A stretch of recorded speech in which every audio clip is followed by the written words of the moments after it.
Okay, so we've done the 7 principles, and we've covered the healthy self, and now we're going to look a little bit about, traumatized self.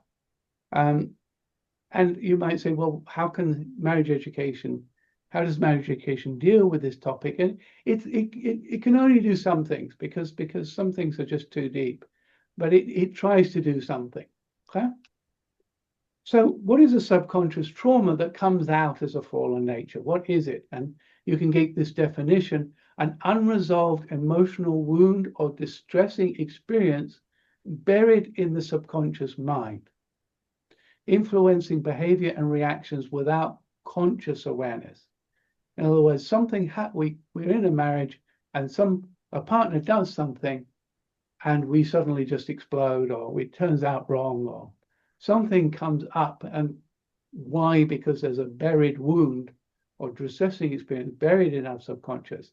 And what our partner's doing right now is triggering that influencing it. And so we go and get drunk, or we go and we do things which we're not proud of. Okay? So this is something buried. It's about pain buried. It's about anger. It's about guilt and all kinds of things buried. And we buried it away. Okay? So why do we become traumatized? We are born as children of God with an original mind. Now, for me, this is probably how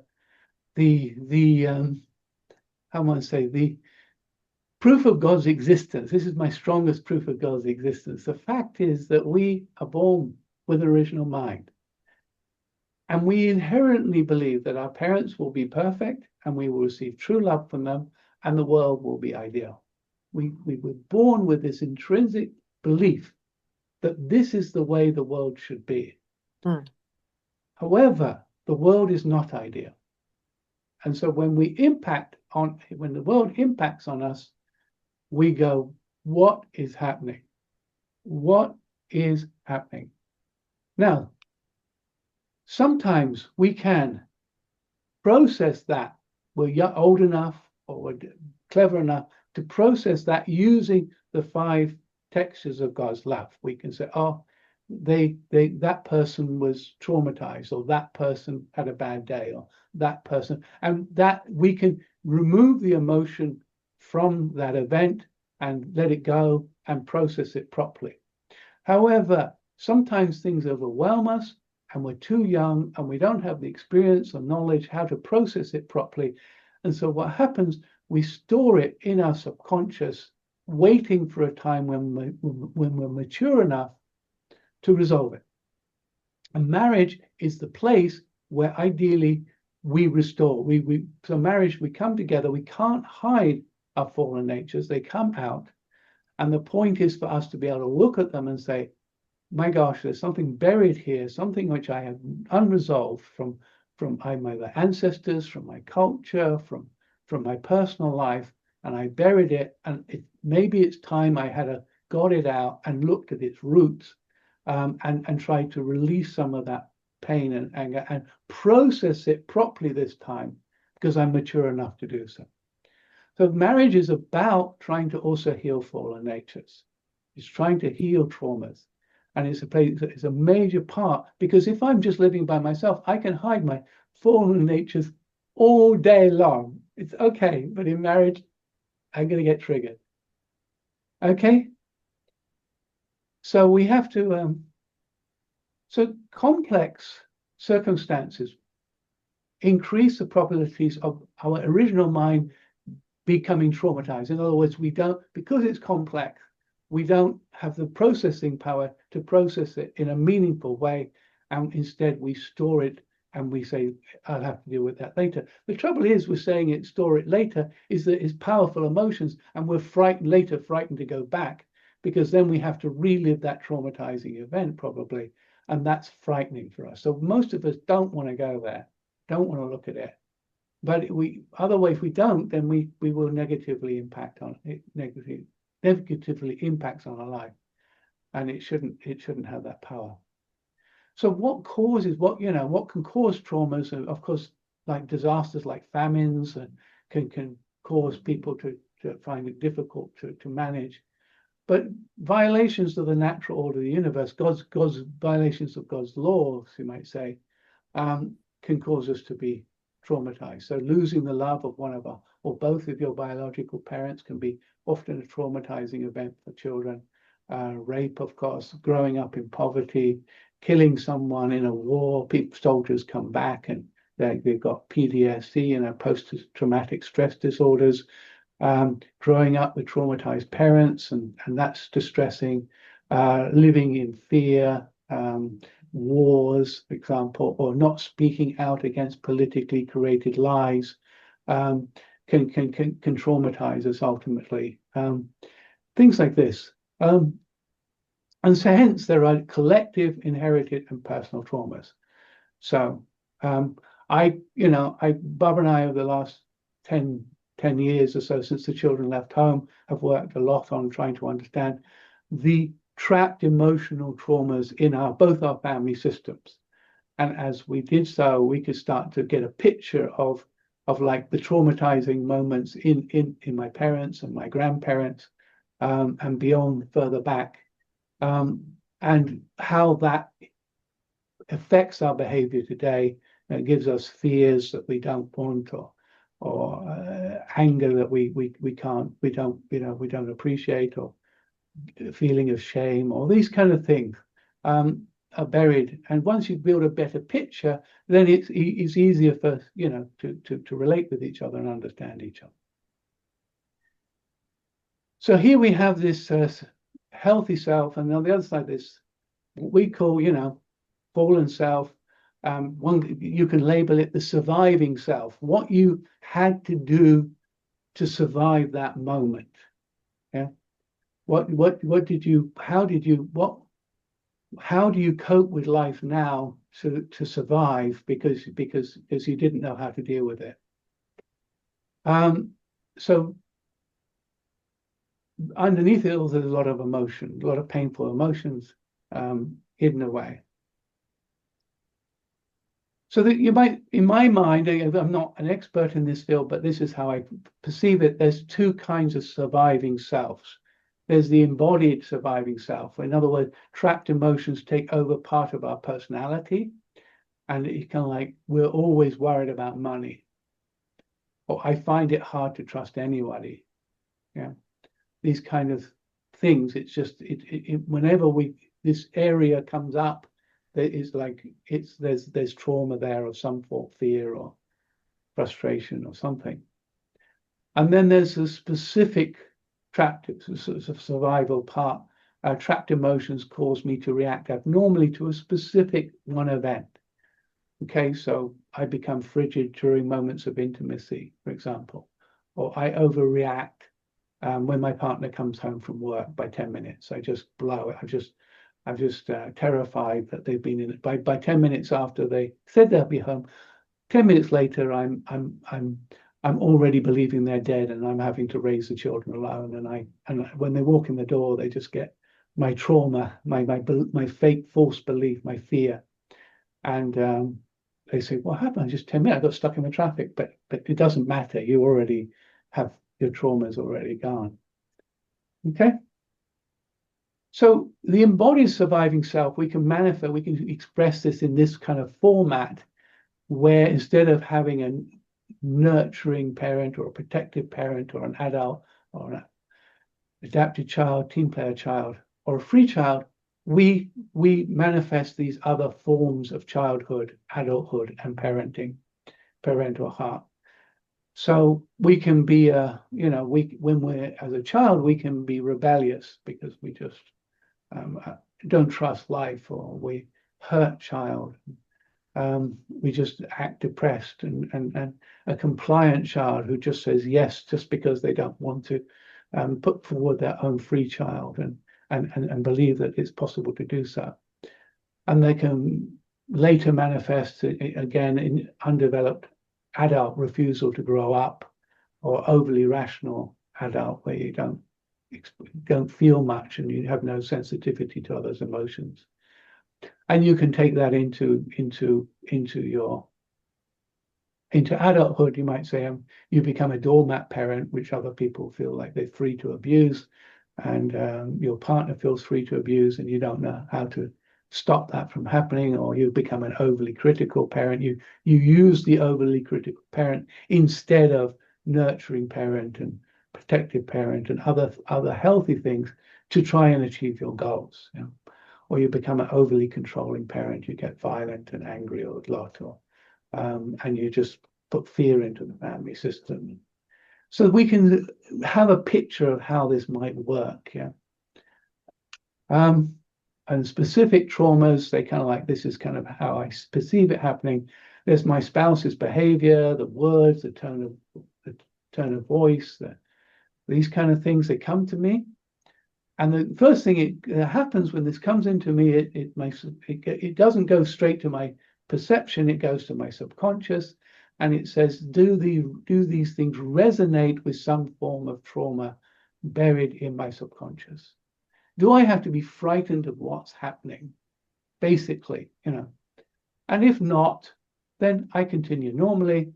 However, if there's a resonance between what's happening with my partner and what they've done, or how they spoke, or their tone of voice, or whatever, and it resonates with this, then my trauma, my buried trauma, gets triggered. My hidden pain, shame, anger, guilt, fear is triggered, and these trapped emotions overwhelm rational thought. You're no longer in control, go into panic, out of control. There's not, you know, your reaction is not a controlled reaction. Some people call it primal panic. It just overwhelms us, and this can happen in all marriages. It probably does, yeah. So you know, we talk about in trauma and marriage edge, we talk about collective inherited personal sin and traumas. So when we get overwhelmed, then fallen nature step in, and we failure to see the situation from God's viewpoint. In other words, from the ability, from the 5 textures of God's love, we can't see it anymore. We leave our position. We step out into one of these rebel or critical parent, or one of these. We leave out. We reverse dominion. That I want to say that critical parent dominates our nurturing parent, and there's a reversal of dominion of how things are being, and in that way we multiply evil. We manifest dysfunctional behavior, which doesn't bring God down. And so somehow we can interpret this and understand how traumas work and how sin works, and something like this. So what can marriage education do? Well, it can't do a lot because it really doesn't deal with the subconscious. But what it can do, like there's a really good book called Hold Me Tight by Sue Johnson. And she's got some really good guided conversations which allow spouses to gently start to understand the possible root causes of a specific survival strategy or trauma. Like what happened? When did you lose trust? What was the first thought of you losing trust? What was your first moment of being touched by your parents and violated in a certain way? How do we understand that traumatization process and that original source of it, and start to understand your partner and their partner's life better? So the knowledge allows the listening. It allows me, if I listen to my wife's trauma, where they come from, it allows me to be able to process her what you can say, fallen natures better, her traumas, her surviving strategies better. I can, when it happens and they come out, I can go, oh, that wasn't her at birth. That wasn't how she was born. She was hurt, and I have compassion on that, and it allows me to process that and process it with find meaning in it and have forgiveness. And it allows me to be more thoughtful and to process it and get back into love and beauty much more quickly. And of course, when you're listening to your partner, maybe they cry, maybe some of these emotions, these trapped emotions can come up. Maybe they can, start to release some of the energy of these trapped emotions. And the ultimate goal is to reduce the energy level of the trapped emotion and to bring awareness. So awareness is really important, and to release some of the energy so that there's possibility to try to bring about some kind of control over what's happening. And the awareness then allows me to say, oh, well, firstly, it allows the releasing of some of the emotions can allow your able side, the good, your healthy part of you, to better regulate the response of your inner Cain, of your fallen nature. Yeah. So it can say, so basically it can say that your able can say, I see you are part of wonderful me. That we are united together, we are part of the same being, and you're part of wonderful me. However, the way you deal with things will not bring me blessings. So I choose a different response. And it's that ability to be able to say, I feel triggered right now, I feel like doing this, but I know this isn't going to be helpful. So how do I, just say, I see you're part of me. Then I don't want to go that pathway again. Then better ways to deal with this, and we have to find that pathway. So that is kind of like, you can't. Some people try and beat up their traumas, they try and bury them. I hate it and things like that. But the principle says you have to love Cain. You have to you have to embrace Cain, and you have to appreciate, the goodness that is there, and try to say, you're sending a signal to me, and I appreciate that. But God said to Cain in the Garden of Eden, after the fall, he said, don't go this way. Blessings will not come. You have to change. So this is really, valuable, not just knowledge, just to know that this exists. And there are books like Hold Me Tight by Sue Johnson to help you have these conversations. Been really helpful to look at my ancestry, my mother's ancestry, my mother's upbringing, to get a clear picture of the environment, of how she grew up. She grew up in the war. She was separated from her parents. To her father in a bomb attack on his ship. So she was just 10, and she lost her mother at 14, and etc., and building a good picture of the emotions she went through, and understand how that impacted on me. And then on my father's side, there was a First World War. My grandfather was 5 years in war, came back a traumatized human being. He impacted on my father. How did that impact on me and the emotions, things like that, and building a clearer picture. Understood, I have these behaviors, and which are not functional because of these fears and pain I have. Yeah. So just getting a picture of of that trauma in the system and what needs to be worked on was really helpful. And getting the same, Barbara, she grew up under communism, and there's suicides in her family system. There's fear. There's financial worries under communism.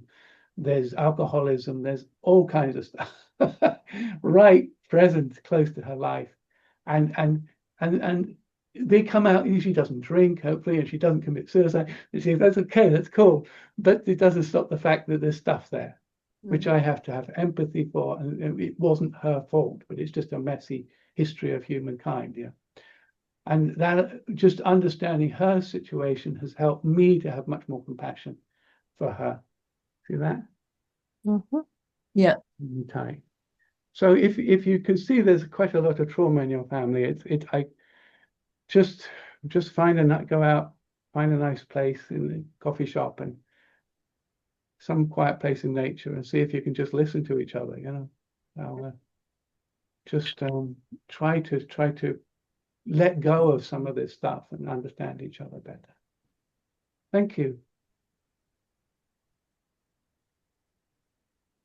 Okay. Anybody else say anything? We're at the end of the session. We're finishing. You can say anything about the whole thing, yeah? Please. I just think it's easy to see what our parents went through, because anyone who's been in the First or Second World War, like all of our grandparents and parents did, but it's difficult to see how that affects us. Yes. That's what I don't really get. We went to family constellations therapy, which we found incredibly helpful.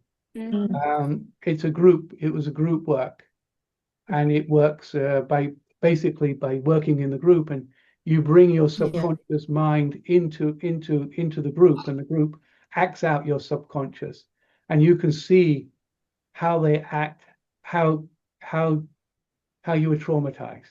Only you can see it by the way they act. And this gives you a picture of your traumatization process. And it's astounding how it works. Like, I can't believe how it works so many times. But people are just bursting into tears when they just see a certain interaction between the people in the group who are acting out the subconscious, and they go, "Oh my gosh, that's what happened." And now I understand what happened to my parents and things like this, you know. So that helped us really a lot to build up a picture, like a vivid picture of the the trapped emotions. Yeah. But of course, there are different ways. There are about 40 different ways now to work on this subconscious. And some people use this eye therapy, eye movement therapy, and that's proved a lot of people with traumas. That's proved very helpful. It's very interesting how that works, but. Yeah, there's lots of things. In other words, today we have more ability to solve some of these issues than ever before. If I may say something, I found very grateful. Thank you for the explanation and to bring this awareness and these topics. Okay. But I was thinking about this last topic that you talk about, that is the trauma. Yes. That it's difficult to go through these 7 principles if we have something to deal with us. Because if we cannot understand how the other person triggers us, how can we work through all these topics? So, because I found very interesting, because many times for me, my lack point is the communication. So it's difficult to find empathy, or even, some words trigger myself or even my husband. So I found that we need to work in this personal growth to understanding how is the pains. Also, I find, quite interesting that you mention about this, that we have traumas that is not only personal traumas, but we have these trap emotions that many times we inherit from our ancestors line. So something that for us maybe we don't understand why, maybe something behind of that. So I found that we need to work in this before to address, because if we go through all these topics and all these steps without knowing, we cannot see the person that is in front of us with the empathy that she deserves or he deserves. So makes sense. I don't know if this makes sense for you, but Yes. Yeah. It's complicated, yeah. We would like to talk about issues in our family, but it ends up we end up arguing, and then we got to deal with the traumas, and we got to find better. I've got to learn better communication strategies, and then that maybe will help. And they kind of like balancing all these things is complicated, yeah. It's knowing where you can actually change something, or and learning how to do it, and not giving up, and trying learning. Yeah. I would like to remind the moment when the presenter today mentioned about reading books together, how we can come to the point of discussion and understanding each other. We on the 5th year of our marriage with Andres, with my husband, we bought Stephen Covey family version and a workbook. We didn't reach to the workbook yet, but we could read together maybe several evenings about 7 principles of highly successful families, effective families, and it's brought us to the point of reflection, and then we started to just approach how to communicate more easily, because he doesn't talk so much, but to be ready for the effective communication, at least. It was a good point for us. Yeah, I mean, he's just taken some key elements of the principle of creation, and he wrote this book, and he's made 100 million, 200 million on it, just by exploring some of the deeper things in the principle of creation. So one of the things in his family book is begin with the end in mind, have mind and body unity, and then how you have to listen first before you can resolve things. And he's just talking about the inner workings of give and take action a lot of times. So he's just putting the principle in more. All marriage educators are doing exactly that same thing. Yeah. So yeah, it's good you read something. Well done, and you made a little bit of step forward. But there's so much to learn. I'm still learning so much. I mean, things like negotiation for me, negotiating with me is complicated because you need protecting an adult and child and all present to negotiate well. And if certain things are not functioning, that negotiating becomes harder. And certain things are more complicated. And yeah. And that triggers in the negotiation process. It triggers a trauma of mine, and I have fear, and that kind of influences the whole thing, and just complicated. Constellation workshop twice, in fact, and for me it was quite a profound experience because I really traumatized. I was discover my own self and how much inner child had been so traumatized, and it really helped me to feel love for myself, to realize I have to take care of my inner child before even putting that trauma in another relationship or with my spouse or with my children, to really feel love for myself and to nurture as a parent, I need to nurture my inner child. And it's really, really helpful, I think, because it's so easy to dump our own problem to somebody else. So I think the beginning point is to really work on ourselves. And this constellation thing was amazing. It was an eye-opening for me. It was beyond my own control.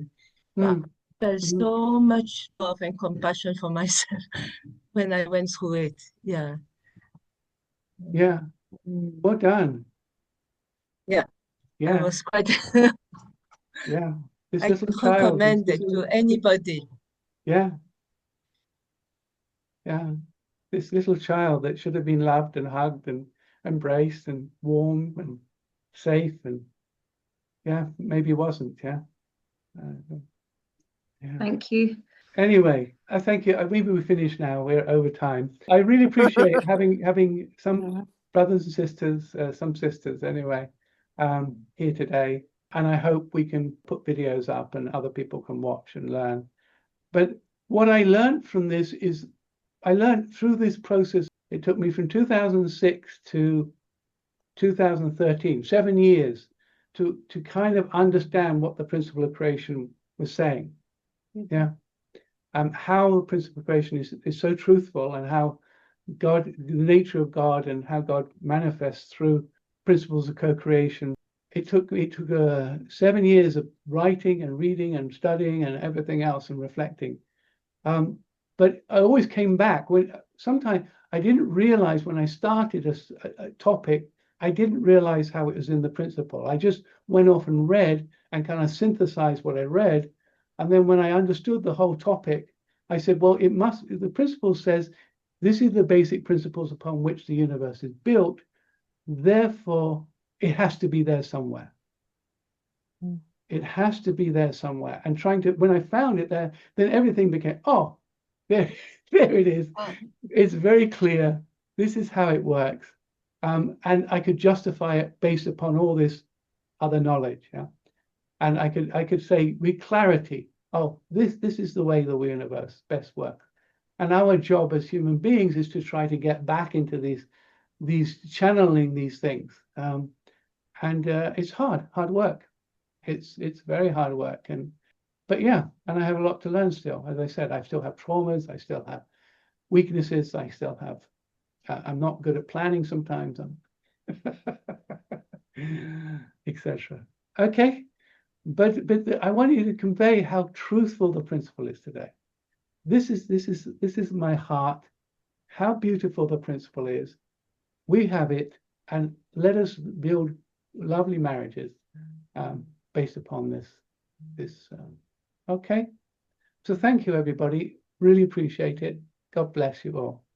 Okay, God Thank bless you. you. Bye-bye. Thank you so Bye, much. Stephen. Bye-bye. Thank you. Thank you. Bye.